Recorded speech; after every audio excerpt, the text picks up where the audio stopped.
During my senior year in high school, something unusual happened. For the first time ever, we got a crop of student teachers.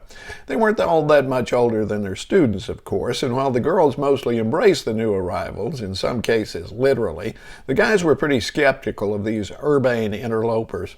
One in particular, I forget his name, so let's call him Paul, stood out. He dressed as if he had just come from a frat party with Ricky Nelson, kind of a 1950s academic, tweedy jackets with leather elbow patches and so forth.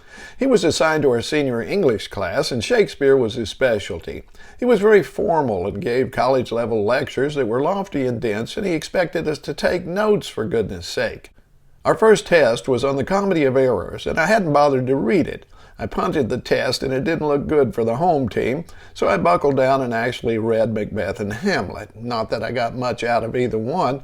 Time came for the final. It was a pretty standard test, except there was an essay question at the end. We weren't used to those.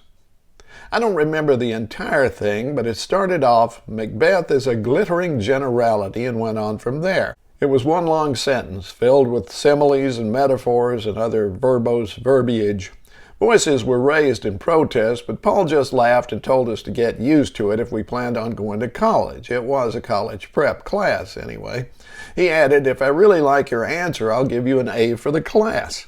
I wrote 2 pages of garbage, not even creative bullshit, and gave up. Then just before the bell rang, a particular speech Paul had spent a lot of time on leaped into my head. I crumpled the 2 pages I'd written and hastily scribbled what I remembered on a new sheet of paper and handed it in.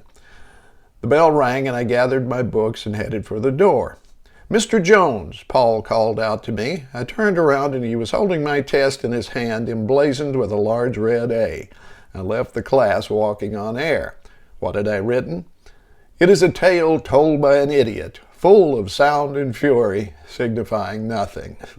Apparently, I'd learned the lesson he wanted me to learn.